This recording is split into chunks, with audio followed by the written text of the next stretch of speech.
Bonjour, comment fixer les prix de sa carte? Comment fixer les prix à la carte d'un restaurant par exemple? Et comment ensuite mesurer la réaction des clients face au prix pour pouvoir avoir de meilleurs résultats, avoir de meilleurs retours, avoir une carte qui correspond plus aux attentes de nos clients? On appelle ça la réaction des clients face au prix ou la fixation des prix. C'est une loi d'Omnes. On a vu dans d'autres vidéos d'autres lois d'Omnes comme le menu engineering par exemple. Et donc on va utiliser en fait nos ventes passées pour analyser, faire des calculs, des statistiques qui vont nous permettre d'avoir de meilleurs résultats et de mesurer cette fixation des prix. Donc la première étape, on construit une carte en fait, on établit sa carte, on choisit ses plats et on fixe ses prix un petit peu par rapport à la concurrence par exemple ou par rapport au coût de revient. Et donc on établit une première carte qu'on va mettre sur le marché, on va commencer à commercialiser avec cette première carte. Et donc dans un deuxième temps, avec un petit peu de recul, on va récupérer en fait les données de vente et qui vont nous permettre de mesurer en fait comment ont réagi les clients par rapport à ce qu'on leur a proposé. Et donc on va faire des statistiques qui vont mesurer en fait l'impact des prix sur les choix des clients. Est-ce que les clients ont choisi ces produits-là par rapport au prix ou pas? Et donc on va classer, comme dans le menu engineering, on va classer les produits par gamme, c'est-à-dire qu'on va par exemple rassembler les entrées dans un même groupe, les eaux dans un même groupe, les vins rouges dans un même groupe, les desserts dans un même groupe, etc. Pour pouvoir en fait comparer des choses qui se ressemblent. Et donc par exemple on va faire une gamme des eaux et vous allez avoir le prix le plus bas ici, le prix le plus haut ici, et donc vous avez votre gamme d'eau. Et donc avec cette gamme d'eau, en fait, quand vous mesurez vos ventes, si vos clients ont choisi plutôt ici en bas de la gamme, c'est-à-dire que vous devez peut-être redescendre votre gamme.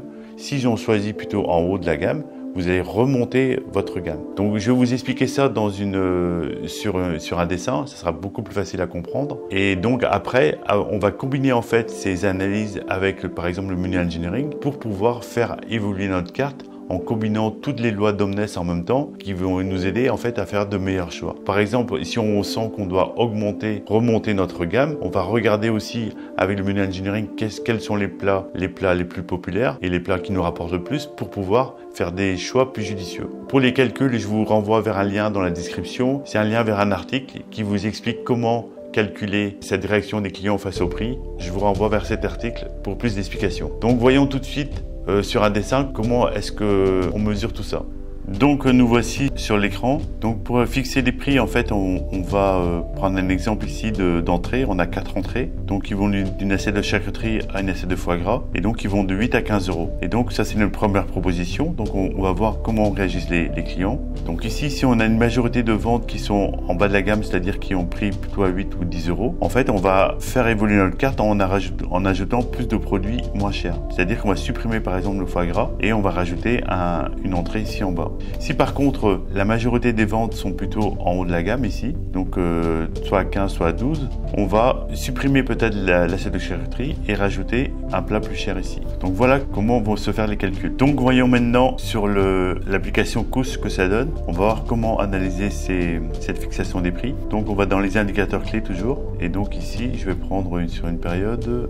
Voilà, ici j'analyse la gamme cocktail et ici on me dit que l'indice devrait être situé entre 0,9 et 1. Donc on est entre 0,9 et 1, c'est très bien, nos prix correspondent bien aux attentes des clients. Par contre, si je s'agit une autre gamme ici, je vois que je suis au-dessus de 1, c'est-à-dire que les prix sont trop bas. Les clients consomment des produits les plus chers. Donc on se retrouve ici dans ce deuxième cas de figure où les gens choisissent plutôt les produits qui sont en haut de la gamme. On doit donc rajouter une offre ici plus haute et peut-être supprimer l'offre plus basse. Je vais essayer de trouver d'autres exemples. Donc là c'est toujours bon. Ici on voit qu'on est en dessous de 0,9, donc nos prix sont trop élevés. Donc ici on est dans le premier cas, donc on doit proposer des produits moins chers. Donc en combinant ça avec le menu engineering, on peut faire évoluer sa carte. Dans une autre vidéo, on verra l'ouverture de la gamme et pour voir comment se font les calculs, je vous invite à cliquer ici et vous arrivez sur l'article qui va vous définir en fait comment calculer tous ces indices.